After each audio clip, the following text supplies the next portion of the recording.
जय गुरु जी। संगत जी, वीडियो को लाइक कीजिए, चैनल को सब्सक्राइब कीजिए और बेल आइकन को प्रेस कर दीजिए ताकि आपको लेटेस्ट वीडियोस की जानकारी अच्छे से मिल सके। जय गुरु जी। संगत जी, हमारे प्यारी और शिव रूपी परमपिता गुरु जी के चरण कमलों में शत शत प्रणाम और गुरु जी की डिवाइन संगत को भी जय गुरु जी। संगत जी, तन की जाने मन की जाने, जाने चित की चोरी, इस प्रभु से क्या छिपावे जिसके हाथ है सबकी डोरी। एक बार गुरु नानक जी से किसी ने पूछा, 5 छिद्रों वाले घड़े को पानी से कैसे भरेंगे। गुरु नानक जी ने मुस्कान के साथ उत्तर दिया, पानी में ही डूबे रहने दो, घड़ा भरा ही रहेगा। इसी तरह संगत जी, हमारी 5 इंद्रियां परमात्मा में ही डूबी रहेंगी तो संसार कुछ नहीं बिगाड़ सकता। इसलिए संगत जी, गुरु जी भी यही कहा करते थे कि सत्संग करने वाले का भी भला और सत्संग सुनने वाले का भी भला, क्योंकि गुरु जी चाहते थे कि हम ईश्वर भक्ति में डूबे रहें और हमारे ऐसे ही कर्म कट जाएं। संगत जी, आज के सत्संग भी बहुत ही सुंदर हैं, बहुत खास हैं। आप सारे सत्संग अंत तक सुने और पूरा सुने और अपने जीवन की बहुत सारे सवालों के जवाब प्राप्त करें और सत्संग के हर शब्द से अपनी ब्लेसिंग्स प्राप्त करें। आज का पहला सत्संग हम एक आंटी का सुनेंगे जो अपना नाम गुप्त रखना चाहती हैं। जय गुरु जी, शुक्राना गुरु जी, अनंतम शुक्राना। प्यारी संगत को भी जय गुरु जी। संगत जी, मेरा पहला सत्संग है and I am 15 year old, so मुझे अच्छे से नहीं पता सत्संग कैसे करते हैं, इसलिए कुछ भी गलती हो जाए तो माफ़ करना संगत जी। मुझे अच्छे से नहीं याद है हम गुरु जी से कब जुड़े, लेकिन हमें गुरु जी से मिले हुए लगभग 2 साल हो गए हैं।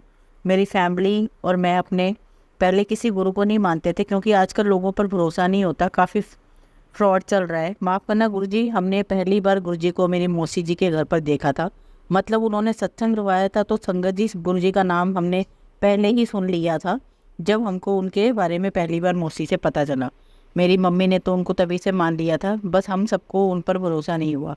संगत जी, हम 5 लोग हैं, मेरी बड़ी सिस्टर, मैं, मेरा छोटा भाई, मम्मी पापा। तो संगत जी, मेरे पापा और हम ऐसे ही बात करते थे कि मौसी और मम्मी किन चीज़ों में पड़ गई हैं, ये सब बाबा को हम नहीं मानते, और हंसते थे। कभी भी मम्मी गुरु जी का नाम लेती तो चिढ़ भी जाते थे, क्योंकि संगत जी हमारे घर शिव जी को बहुत मानते हैं और बाबा गोरखनाथ को भी बहुत। मतलब हम यह सोचते कि यही है जो है, मतलब एक ट्रस्ट नहीं हो रहा था। संगत जी, टाइम बीतता चला गया और हम उनसे कनेक्ट नहीं हो पाए, बट मेरी मम्मी उनको मानने लग गई। और संगत जी, फिर एक दिन हम लोग मौसी जी के घर सत्संग करने गए, वहाँ बहुत अच्छा लगा। लाइफ की बहुत अलग ही एनर्जी थी, जैसा मैंने सोचा था उससे काफ़ी डिफरेंट था। संगत जी, इन दिनों मेरी सिस्टर बहुत ज़्यादा परेशान चल रही थी अपने कॉलेज के दोस्तों से रिलेटेड बातों में, तो वो उस दिन इतना रोई से रोने के बाद काफ़ी लाइट वेट हुआ। मैंने उससे जब बाद में पूछा तो उसने बोला, मैं अपने आप को रोक ही नहीं पा रही थी, पता नहीं क्यों रोए जा रही थी। उसे उस सत्संग में काफ़ी प्यार भी मिला, उसे गले लगा के चुप करवाया, उसे ब्लेसिंग्स भी मिली थी। और संगत जी, वहाँ एक आंटी थी जो बोल रही थी फ़ोन यूज़ करना मना है, और मेरे बार बार फ़ोन आ रहे थे तो मुझे बहुत ऐसा लग रहा था मैं बस फ़ोन अटेंड कर लूँ, तो मैं सबसे पीछे जाके बैठ गई, चैट करने लग गई। एकदम वह आंटी आई, मेरा फ़ोन ले गई और वह मेरे साथ में जितने बच्चे थे उनका भी, और फिर एक अंकल ने मुझे सबसे आगे बिठा दिया, बिल्कुल गुरु जी के पास। थैंक यू गुरु जी। संगत जी, मेरे पापा और मेरी मौसी की बिल्कुल नहीं बनती थी, तो उनको पसंद नहीं था कि हम मौसी जी के घर जाएं। उस दिन भी जाने से पहले मेरी मम्मी पापा में थोड़ी लड़ाई हो गई थी, इसी वजह से मेरी मम्मी भी थोड़ी परेशान थी। उन्होंने गुरु जी से अपने मन की बात बोली और सब ठीक हुआ। गुरु जी की कृपा से हमने पूरा सत्संग अटेंड किया। जब हम मौसी जी के घर से सत्संग अटेंड करके आ रहे थे, अपने घर में काफ़ी सोच में पड़ गई, यह कैसे गुरु जी हैं। जब भी पूजा करने या भगवान के बारे में सोचती थी, यही सवाल आ जाता कि क्या मैं इनको मान नहीं, कहीं गौरनाथ बाबा गुस्सा तो नहीं हो जाएंगे। परंतु संगत जी, मेरी मम्मी और सिस्टर उनको मानने लग गए थे, लेकिन मैं तब तक पूरी तरह से कनेक्ट नहीं हुई थी। जब कुछ अच्छा होता तो जय गुरु जी, और जब मेरा काम नहीं बनता तो मेरा भरोसा उड़ जाता, सॉरी गुरु जी। संगत जी, उस टाइम मैंने गुरु जी की एक रील देखी थी जिसमें लिखा हुआ था, ढोंगी बाबाओं पर भरोसा ना करें। मैं फिर सोच में पड़ गई कि क्या यह सही है या गलत। और संगत जी, जब मैंने इसके बारे में पापा से बात की तो उस टाइम वह बिल्कुल गुरु जी को नहीं मानते थे। उन्होंने बोला कि कोई बाबा नहीं होते, यह सब ऐसे ही हैं, इसलिए मेरा विश्वास उन पर पूरा नहीं हो पा रहा था। बहुत बहुत सॉरी गुरु जी। ऐसे ही टाइम बीतता चला गया। मेरी जॉइंट फैमिली है तो मेरे चाचू चाची दादी सब मजाक भी उड़ाते थे, लेकिन मेरी मम्मी देखा कर देती और कभी कुछ नहीं बोलती थी। ऐसे ही टाइम निकलता जा रहा था। एक दिन मेरे पापा ने हमको बोला, चलो गुरु जी के मंदिर चलते हैं, and we were very shocked. मैं और मेरी सिस्टर तो कार में यही बात कर रहे थे कि पापा की तबीयत ख़राब तो नहीं हो गई। हमने पहली बार उस दिन गुरु जी का बड़ा मंदिर देखा, हम सबको वहाँ बहुत अच्छा लगा। एवं मेरे पापा भी अंदर बहुत खुश हुए थे, तो कभी उनको नहीं मानते थे। हम बहुत शॉक्ड हुए उस दिन। उन्होंने गुरु जी के स्वरूप के आगे माथा टेका और फिर हम घर आ गए। तब से मेरे पापा ने गुरु जी के मंदिर अपने आप ही जाना स्टार्ट कर दिया। एक दिन क्या हुआ संगत जी, मेरे पापा गुरु जी के मंदिर से घर आ रहे थे, उनको रास्ते में 2 अंकल दिखे। उन्होंने बोला, हमको ऐसे ऐसे यहाँ जाना है, छोड़ दोगे। पापा ने हाँ बोल दिया और वह बैठ गए। उनमें से एक अंकल को कैंसर था। संगत जी उन्होंने ऐसे ही रास्ते भर बात की। जाते समय पापा को ब्लेसिंग्स थी। उन्होंने बोला कि वह जो स्टिकर है अपनी कार पर लगा लो, एक घर पर लगा देना, और उन्होंने अपने हाथों से कार हैंगिंग कार में भी टांग दिया। आज तक लगा हुआ है वो कार में। संगत जी उन्होंने कुछ लॉकेट्स भी दिए थे हम सबके लिए गुरुजी के। हम 5 मेंबर्स हैं, वो लॉकेट्स भी एग्जैक्टली 5 ही थे। तो जब पापा घर आए उन्होंने हम सबको बताया, तब मम्मी ने गुरुजी से बोला कि गुरुजी हमारा तो खुद का घर भी नहीं है, हम इसे कहाँ लगाएं। वैसे तो संगत जी हमारा घर है, पर वह हमारा पर्सनल नहीं है, वह दादा दादी का है। और उसके कुछ टाइम बाद, लगभग 1 महीने बाद, पापा ने नई ज़मीन ले ली। थैंक यू सो मच गुरुजी। संगत जी मेरे घर का एक केस चल रहा था जिसकी वजह से सब पहले बहुत परेशान रहते थे। मेरे पापा बहुत अच्छी पोस्ट पर हैं जिसकी वजह से हम सब बचे हुए हैं। खैर संगत जी, जब से गुरुजी से जुड़े हैं सब कुछ बहुत अच्छा चल रहा है, कोई प्रॉब्लम नहीं है। अब केस से रिलेटेड भी नहीं है, और कुछ प्रॉब्लम होती तो गुरुजी सब ठीक कर देते। ऐसे ही संगत जी मेरे मम्मी पापा की पहले बनती नहीं थी, छोटी छोटी बातों पर लड़ाई हो जाती थी, लेकिन जब से गुरुजी मिले थे तब से एक भी बार इतनी लड़ाई नहीं हुई। थोड़ी बहस हो जाती है लेकिन सब ठीक हो जाता है। थैंक यू सो मच गुरुजी। ऐसे ही संगत जी एक बार मैं अपनी सिस्टर के साथ गुरुजी के मंदिर गई हुई थी, और वहाँ से आते टाइम मुझे एक आंटी ने टाइम पूछा। मैंने अपनी सिस्टर से टाइम पूछा, उन्होंने बता दिया। मैंने बोला आंटी अभी इतना टाइम हो रहा है। वो आंटी जी मुझे देखने लग गई। मेरी सिस्टर ने मुझे डांटा कि ऐसे बात नहीं करते। मैं डर गई कि आंटी जी गुस्सा ना हो जाए, लेकिन संगत जी उन्होंने मुझे देखा और मुझे गुरुजी की ब्लेसिंग्स दी। वह ब्लेसिंग्स अभी भी मेरे पास रखी हुई हैं। मैंने कभी सोचा नहीं था मुझे ऐसे भी ब्लेसिंग्स मिलेगी, बहुत अनएक्सपेक्टेड था। लख लख शुक्राना गुरुजी का। संगत जी कुछ टाइम पहले मेरे भाई के बर्थडे पर मेरी मम्मी ने सत्संग भी करवाया था। सबको बहुत अच्छा लगा सत्संग में, और सत्संग भी बहुत अच्छा हुआ। ऐसे ही छोटी छोटी ब्लेसिंग्स हमें मिलती रहती हैं, कभी बटरफ्लाई के रूप में, कभी ओम दर्शन देते हैं, और मेरी मौसी जी के घर शायद वर्षा भी होती रहती है, तो वो ब्लेसिंग्स भी हमको मिलती हैं। Thank you Guruji, thank you so much इतनी कृपा के लिए। ऐसे ही संगत जी मेरी 9th का रिजल्ट आने वाला था। मैं काफ़ी परेशान थी। मुझे उस टाइम सडनली थॉट आते हैं कि अगर मैं फेल हो गई तो क्या होगा। मैंने गुरुजी से अरदास की, गुरुजी आप सब कुछ देख लेना, और गुरुजी की कृपा से मैं पास हो गई। उस टाइम मेरी मम्मी की दोस्त जो आंटी जी हैं, उनकी बेटी का लॉकडाउन के चक्कर में स्कूल छूट गया था पैसे की वजह से। उनका तब से एडमिशन हो ही नहीं रहा था, वह काफ़ी परेशान हो गई थी। मम्मी ने उनकी बेटी को गुरुजी की ब्लेसिंग्स दी और बोला बेटा मंत्र जाप किया करो। संगत जी उनका एडमिशन भी हो गया।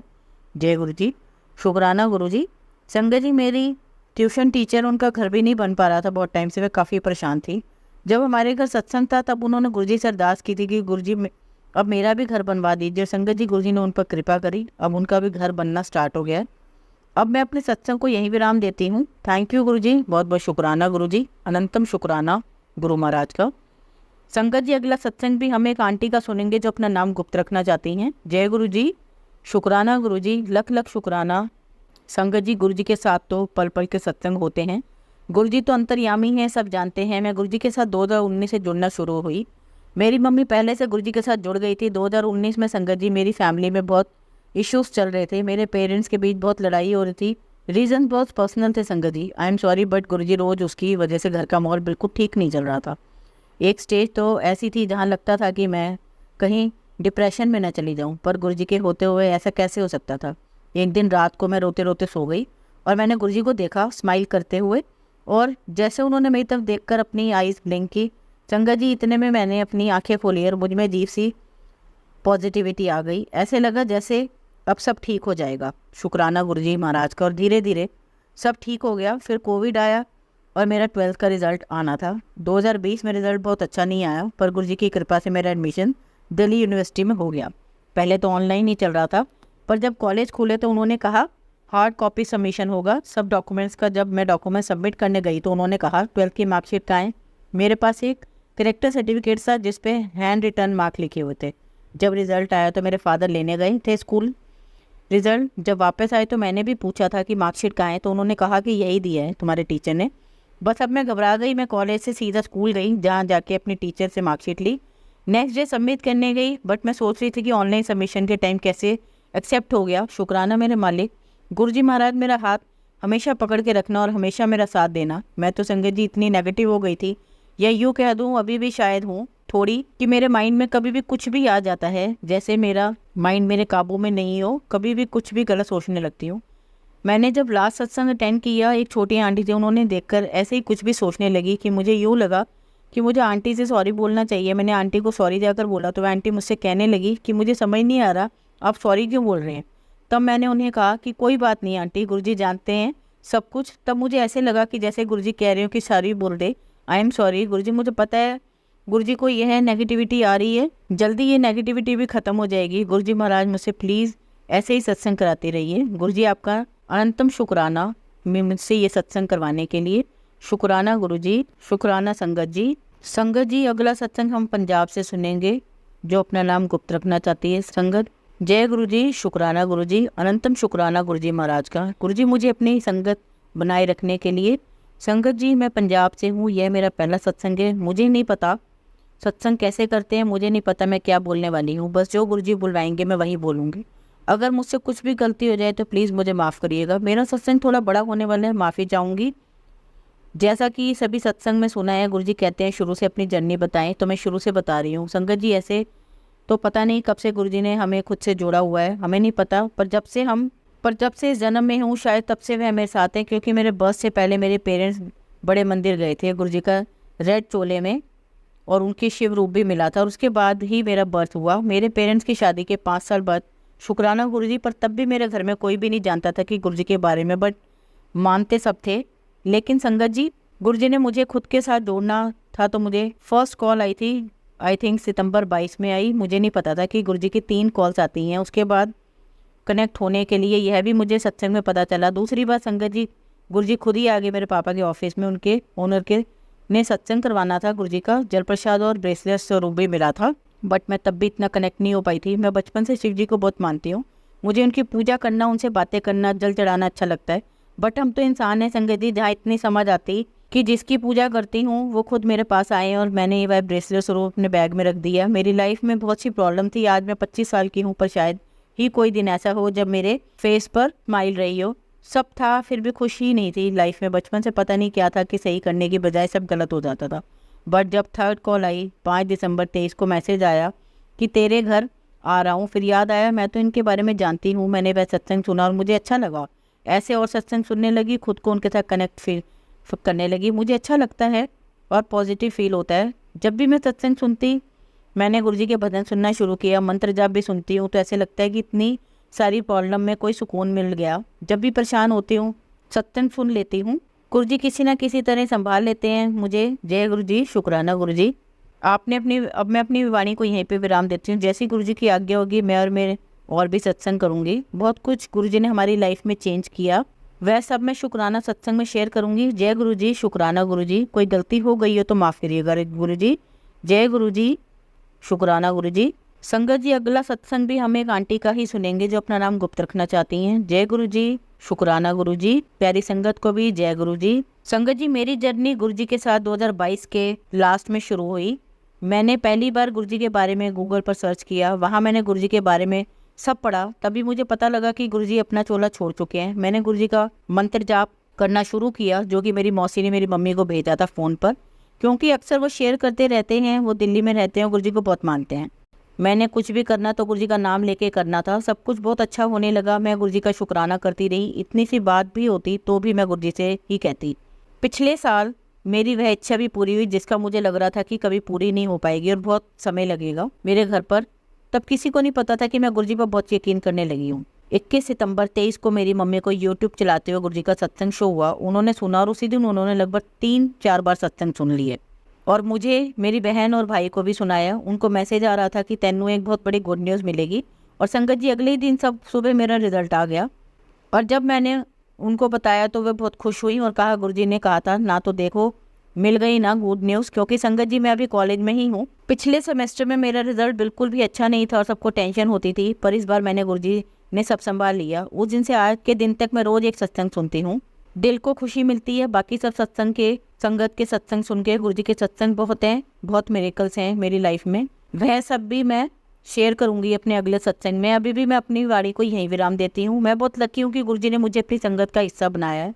अब तो मेरी मम्मी और बहन भी गुरुजी को मानते हैं, और हमने अपने मंदिर में गुरुजी का पॉकेट स्वरूप भी रखा है। मेरे पास गुरुजी का ब्रेसलेट स्वरूप है और मेरी बहन के पास लॉकेट स्वरूप है। गुरुजी हैं, सब संभाल लेंगे, उनके होते हुए कोई भी दिक्कत मुश्किल आसानी से हल हो जाती है। जय गुरुजी, शुक्राना गुरुजी। संगत जी अगला सत्संग हम वडोदरा से एक आंटी का सुनेंगे जो अपना नाम गुप्त रखना चाहती हैं। जय गुरुजी, शुक्राना गुरुजी। गुरुजी की प्यारी संगत को भी जय गुरुजी। संगत जी 7 जनवरी को मेरे पति यानी मेरे अंकल जी महाराष्ट्र गए थे। वहाँ उनकी नौकरी लगी थी, सब कुछ अच्छा चल रहा था क्योंकि मेरे पापा जी और मेरी मम्मी जी हमारे साथ थे।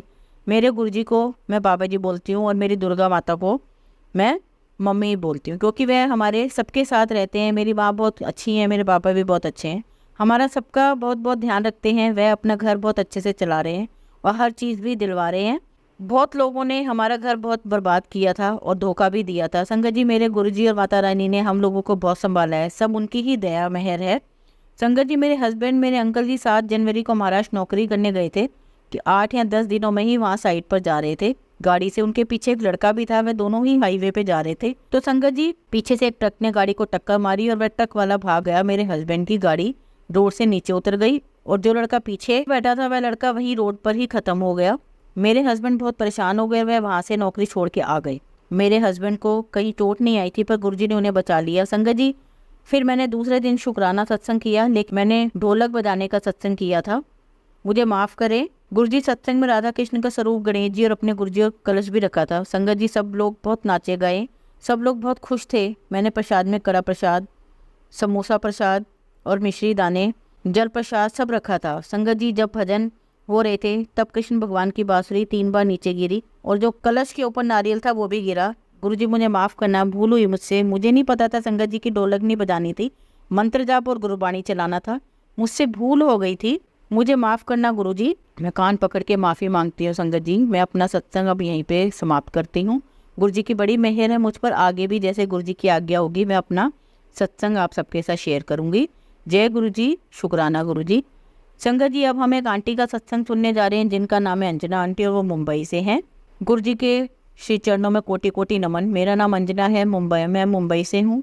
मैं गुरुजी से अक्टूबर 23 में अपनी मम्मी के थ्रू जुड़ी। संगत जी मैं थोड़ी प्रैक्टिकल माइंडसेट की हूँ और मैं चमत्कार जैसी चीज़ों पर बहुत कम यकीन करती हूँ, या यूँ कहूँ कि बिलीव नहीं करती हूँ। मैं भगवान को बहुत मानती हूँ बचपन से, शिव जी को सबसे ज़्यादा, लेकिन अगस्त 22 में मेरे भाई के जाने के बाद मेरा भगवान से कनेक्शन बिल्कुल ख़त्म हो गया। मुझे भगवान की तरफ या किसी मंदिर की तरफ भी देखना अच्छा नहीं लगता था और एक टाइम था मैं भगवान को हर पल शुक्राना करती रहती थी क्योंकि मैं बचपन से ही खुद को बहुत ब्लेस्ड मानती थी। मुझे भगवान ने कभी किसी चीज़ की कोई कमी नहीं होने दी, मेरी लाइफ में कोई भी कमी महसूस नहीं होने दी। लेकिन अब सब कुछ बिखर चुका था, मुझे लगता था सब नेचर है, जो आया है उसने जाना है, भगवान जैसी कोई चीज़ नहीं होती थी जो किसी को बचा पाए। क्योंकि हमने अपने भाई के लिए भगवान के सामने बहुत अरदास की, जिसने जो बताया हमने किया, लेकिन कोई उसे नहीं बचा पाया और मैं और मेरी श्रद्धा दोनों उस दिन टूट गए। धीरे धीरे टाइम बीता और मुझे नहीं पता संगत जी यहाँ कितनी संगत पितृ देवता को मानती है, लेकिन हमारे साथ कुछ ऐसा घटित हुआ जिसको सुनने के बाद आप जरूर पितृ देवता को मानने लग जाएंगे। एक चीज़ और बता दूँ संगत जी, हम 3 बहनें और एक भाई है। मैं ऐसे क्यों कह रही हूँ यह आपको आगे पता चलेगा। जैसा कि मैंने बताया मैं उन चीज़ों में बिलीव नहीं करती थी, लेकिन मेरे रिलेशन में काफ़ी लोग इन चीज़ों को बहुत मानते थे और वो लगातार कोशिश कर रहे थे कि भाई पितृ रूप में वापस आ जाए। और वो दिन आ गया संगत जी। उस दिन तिलकुटनी चौथी जो बच्चों के लिए रखी जाती थी, मेरी मम्मी उस दिन बहुत रो रही थी और मैं भी बहुत दुखी थी। मम्मी ने कोई पूजा नहीं की उस दिन और खाना भी नहीं खा रही थी क्योंकि हमेशा वह फास्ट भाई के लिए रखा करती थी। हमारे परिवार में सबने भगवान को मानना बंद कर दिया था, यहाँ तक कि सारे भगवान की मूर्तियाँ एक पॉलीथीन में डालकर एक कोने में रख दी। वह हमारे घर की सिचुएशन थी क्योंकि 24 साल का बेटा और घर का सबसे छोटा बच्चा खो देना छोटी बात नहीं होती थी और हमने ये टाइम भी काटा था। उस दिन मेरी मौसी की वीडियो कॉल आई और मम्मी छत पर डस्टिंग कर रही थी। मैंने फ़ोन पिक किया और देखा मेरी कज़िन जोर से रो रही है और बार बार मम्मी मम्मी बोल रही है। मैं ये देख के घबरा गई। तब मौसी ने बताया कि ये मेरा भाई है जो पितृ रूप में मेरी कज़िन में प्रवेश किए हुए है। मैं उस टाइम समझ नहीं पा रही थी मैं कैसे रिएक्ट करूँ। मन चाहता था कि मान जाऊँ ये भाई है, पर दिमाग जिस चीज़ की गवाही नहीं दे रहा था। मैं तुरंत फ़ोन लेके मम्मी के पास गई। जैसे ही मम्मी को पता चला कि वह कज़न ही भाई है, वह फूट फूट कर रोने लगे। मम्मी ने भाई से बहुत बातें की, बहुत इमोशनल टाइम था, लेकिन मुझे कुछ समझ नहीं आ रहा था क्योंकि भाई था जैसे उसका ड्रामा बन गया हो। मेरा भाई भी खुद इन चीज़ों में बिल्कुल विश्वास नहीं करता था। जैसे ही फ़ोन कट हुआ हम लोगों का माइंड फिर चेंज हो गया कि यह नहीं हो सकता, यह सिर्फ अंधविश्वास है या मेरी कज़िन डिप्रेस थी। डेफिनेटली उस दिन के बाद से मन बहुत बेचैन रहता था। फिर एक दिन हम भाई से मिलने जयपुर गए क्योंकि मेरी कज़िन जयपुर रहती है। हम फिर उससे वहाँ मिले। हमने उससे कुछ पुरानी बातें भी पूछी, लेकिन उसे कुछ याद नहीं था, सिर्फ फैमिली के लोग याद थे। जिन महाराज की गाइडेंस से ये सब हो रहा था उन्होंने हमें बताया कि मृत्यु के बाद हमारी पुरानी मेमोरी चली जाती है, बस भाव रह जाते हैं। जो वह हमें पहचान पा रहे हैं वह मेरी कज़िन की मेमोरी से पहचान पा रहा है और मेरा भाई बार बार यही कह रहा है कि मैं सिर्फ मम्मी पापा के लिए आया हूँ, मुझे उनके लिए वह सब करना है जो मैं करना चाहता था। मैं यह बताना चाहूँगी संगत जी, हम लोग दिल्ली में रहते हैं और हमारे सारे रिलेटिव राजस्थान में रहते हैं। So we were alone that time. मेरी और मेरी छोटी बहन की शादी हो चुकी है। मैं उस टाइम प्रेग्नेंट थी जब मेरे भाई को ल्यूकोमिया यानी ब्लड कैंसर का ट्रीटमेंट चल रहा था एम्स में। कोरोना फील हो चुका था तो मैं अपने भाई के साथ हॉस्पिटल नहीं जा पाती थी, मेरे मम्मी पापा ही भाग दौड़ करते थे। उसके बाद ट्रीटमेंट 11 महीने तक चला और एक दिन अचानक उसकी तबीयत इतनी ख़राब हो गई कि वो हॉस्पिटल से घर वापस नहीं आया। और गुरुजी की कृपा से आज हमारा भाई फिर से हमारे साथ है। वह आज भी वैसे ही रहते हैं जैसे पहले रहता था, सबसे बातें करता है, उनका हर चीज़ का ध्यान रखता है। हमारा रोना बहुत कम हो गया है, पहले से पुराने टाइम की बहुत याद आती है, पर मन में यह भी तसल्ली है कि वह है। हम अभी भी बात करते हैं कि हम भले ही उसे ना देख पाते हों, पर वह हमेशा हमारे आसपास रहता है। कहते हैं पितृ देवता की श्रेणी में आते हैं। हमारा परिवार फिर से पूरा हो गया है। अब वो फिजिकल फॉर्म में नहीं है, इसका दुख भी टाइम टाइम पर हमें बहुत होता रहता है, लेकिन जब देखती हूँ कि हमारे साथ जो हुआ है वह वैसा शायद किसी के साथ हुआ होगा तो मेरे दिल से भगवान को, गुरुजी को शुक्राना निकलता है। गुरुजी ने हमें हमारा भाई वापस दे दिया, उससे बड़े चमत्कार मेरी लाइफ में हो नहीं सकता। और मैं इस सत्संग के थ्रू मेरे कज़न और मेरी छोटी मम्मी को, जो मेरी मौसी भी है, उनका बहुत बहुत शुक्राना करना चाहती हूँ, क्योंकि अगर उन्होंने मेहनत नहीं की होती तो आज हम सब उस दुख से मैं ही पूरे डूब चुके होते। मेरा सत्संग बड़ा हो रहा है संगत जी, लेकिन यह बताना जरूरी है, मैं गुरुजी के भाई के फिर से वापस आने के बाद जुड़ी हूँ। कब और कैसे जुड़ी यह मैं अपने अगले सत्संग में जरूर बताऊंगी। अभी कुछ दिनों पहले की बात है जब मेरी कजिन दिल्ली आई हुई थी, क्योंकि मेरा भाई मम्मी का बर्थडे मेरी मम्मी के साथ मनाना चाहता था और कुछ दिन उनके साथ भी रहना चाहता था। ये कुछ दिन हम कभी नहीं भूल पाएंगे, जो बहुत हंसी खुशी भी निकले। घर में पहले जैसी रौनक थी। जब वो वहाँ आया हुआ था तो मम्मी भाई को बड़े मंदिर गुरुजी की ब्लेसिंग दिलाने लेके गई। तब भाई ने वहाँ गुरुजी का एहसास किया। उसने बताया कि गुरुजी उसे एक बड़ी चमकदार रोशनी के रूप में समाधि के पास दिखे और मेरे भाई से कहा, मोह छोड़ दे पुत्र, और उसे ब्लेस किया। मुझे समझ नहीं आता मैं गुरुजी का शुक्राना कैसे करूँ। सत्संग के थ्रू भी मेरा शुक्राना करना कम पड़ जाएगा। गुरुजी ने हमें वह दे दिया जो शायद ही किसी को मिला होगा। गुरुजी मेरे भाई और मेरी पूरी फैमिली को ऐसे ब्लेस करते रहना, हमें अपने चरणों की धूल में बनाए रखना, अपनी सेवा में लगाए रखना। जय गुरुजी, शुक्राना गुरुजी। संगत जी, हमेशा की तरह आज भी हम अपने सत्संग का अंत एक बहुत ही खूबसूरत कहानी से करेंगे। शुरुआत में मैंने कहा कि राजा परीक्षित को भी मृत्यु से बहुत भय था, परंतु उन्हें इस बात को कहानी के माध्यम से समझाया गया और उन्हें रियल लाइफ हुई कि समय रहते हमें ईश्वर की भक्ति कर लेनी चाहिए और मृत्यु से भय नहीं करना चाहिए, क्योंकि वह जीवन का टूट सकते हैं। तो कहानी इस प्रकार है। राजा परीक्षित को श्रीमद् भागवत पुराण सुनाते हुए जब सुखदेव जी महाराज को 6 दिन बीत गए और सर्प के काटने से मृत्यु होने का एक दिन शेष बच गया, तब भी राजा परीक्षित का शोक और मृत्यु का भय दूर नहीं हुआ। अपने मरने की घड़ी निकट आता देखकर राजा का मन बहुत उदास हो गया था। तब सुखदेव जी महाराज ने परीक्षित को एक कथा सुनाई। उन्होंने कहा, राजन, बहुत समय पहले की बात है। एक राजा जंगल में शिकार खेलने गया। संयोग वंश वह रास्ता भूलकर घने जंगल में जा पहुंचा। उसे रास्ता ढूंढते ढूंढते रात्रि हो गई और वर्षा होने लगी। राजा बहुत डर गया और किसी प्रकार उस भयानक जंगल में रात बिताने के लिए विश्राम का स्थान ढूंढने लगा। कुछ दूरी पर उसे एक दीपक जलता हुआ दिखाई दिया। वहां पहुंचकर उसने एक बहेली को झोपड़ी में देखा। वह बहेली ज्यादा चल फिर नहीं सकता था, इसलिए झोपड़ी में एक और उसने मलमूत्र त्यागने का स्थान बना रखा था और अपने खाने के लिए जानवरों का मांस उसने झोपड़ी की छत पर लटका रखा था। वह झोपड़ी बहुत गंदी, अंधेरी और दुर्गंध युक्त थी। उस झोपड़ी को देखकर पहले तो राजा ठिठका, फिर उसने सिर छुपाने का कोई और आश्रय न देखकर उस बहेली से अपनी झोपड़ी में रात भर ठहरने के लिए प्रार्थना की। बहेली ने कहा कि आश्रय के लोभी रागीर कभी कभी यहाँ आ भटकते हैं, मैंने ठहरा तो लेता हूँ, लेकिन दूसरे दिन जाते समय वह बहुत झंझट करते हैं। उन्हें झोपड़ी की गंध ऐसी भा जाती है कि वह फिर इसे छोड़ना नहीं चाहते और इसी में रहने की कोशिश करते हैं और अपना कब्जा जमाते हैं। ऐसे झंझट में मैं कई बार पड़ चुका हूँ, इसलिए अब मैं किसी को यहाँ ठहरने नहीं दूंगा। मैं आपको भी इसमें ठहरने नहीं दूंगा। राजा ने प्रतिज्ञा की, वादा किया कि वह सुबह होते ही झोपड़ी को अवश्य खाली कर देंगे। यह तो वह संयोगवश भटकते हुए आए हैं तो उसे सिर्फ एक रात काटनी है। तब बहल ने राजा को वहाँ ठहरने की अनुमति दे दी, पर सुबह होते ही बिना कोई झंझट किए झोपड़ी खाली करने की शर्त रख दी। राजा रात भर एक कोने में पड़ा सोता रहा। सोते समय झोपड़ी की दुर्गंध उसके मस्तिष्क में ऐसी बस गई कि सुबह जब वो उठा तो वही सबसे परम प्रिय स्थान लगने लगा। राजा जीवन के वास्तविक उद्देश्य को भूलकर वहीं निवास करने की बात सोचने लगा और बहेलिये से वहीं ठहरने की प्रार्थना करने लगा। इस पर बहेलिया भड़क गया और राजा को भला बुरा कहने लगा। राजा को अब वह जगह छोड़ना झंझट लगने लगा। दोनों के बीच उस स्थान को लेकर बड़ा विवाद हो गया।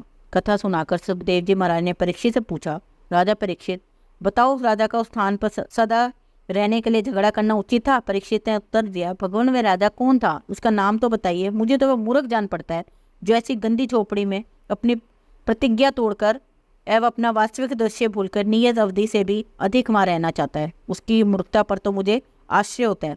श्री सुखदेव जी महाराज ने कहा, राजा परीक्षित, वो बड़े भारी मूर्ख व्यक्ति तो स्वयं आप ही है। इस मल मूत्र की गठरी यानी कि हमारे शरीर, हमारे देह में जितने समय आपकी आत्मा को रहना आवश्यक है, वह अवधि तो कल ही समाप्त हो चुकी है। अब आपको उस लोक जाना है जहाँ से आप आए हैं, फिर भी आप मरना नहीं चाहते। क्या ये आपकी मूर्खता नहीं है? राजा परीक्षित का ज्ञान जाग गया और वह बंधन मुक्ति के लिए सहज तैयार हो गए। और वस्तु यही सत्य है संगत जी, जब एक जीव अपनी माँ की कोख में जन्म लेता है तो अपनी माँ की कोख के अंदर भगवान से प्रार्थना करता है कि हे भगवान, मुझे यहाँ से मुक्त कीजिए, मैं आपका भजन सुमिरन करूंगा। और जब वह जन्म लेकर इस संसार में आता है तो उस राजा की तरह हैरान होकर सोचने लगता है कि मैं यहाँ कहाँ आ गया, और पैदा होने ही रोने लगता है। और फिर धीरे धीरे उससे उस गंध भरी झोंपड़ी की तरह यहाँ की खुशबू ऐसी बहा जाती है कि वह अपना वास्तविक उद्देश्य भूलकर यहाँ से जाना ही नहीं चाहता। संगत जी, हमारे जीवन का वास्तविक उद्देश्य मनुष्य जीवन जीते हुए अपने सभी जिम्मेदारियों को पूरा करते हुए प्रभु भजन, प्रभु कीर्तन में मन लगाना ही है। और गुरु जी की असीम कृपा से हमें अपने प्यारे गुरु जी मिले हैं, उनका सानिध्य मिला है, तो हमें अपने जीवन को बर्बाद नष्ट नहीं करना है। मृत्यु तो अटल सत्य है ही, हमें सबको एक दिन तो जाना ही है, पर क्यों ना जाने से पहले अपने इस जीवन को सार्थक बना लें। हम प्रभु भजन में, गुरु जी के भजन में, गुरु जी के श्री चरणों में इतना ध्यान लगा दें कि हम सुख और दुख से बिल्कुल भी प्रभावित ना हो। हम सभी को गुरु जी के श्री चरणों में ध्यान लगाने रखना चाहिए। जय गुरु जी, जय गुरु जी, शुक्राना गुरु जी। संगत जी, अगर आपको आज का सत्संग अच्छा लगा हो तो आप इस सत्संग को और संगत के साथ जरूर साझा करें, जिससे वो भी महाराज का दिव्य आशीर्वाद प्राप्त कर सकें। जय गुरु जी, शुक्राना गुरु जी।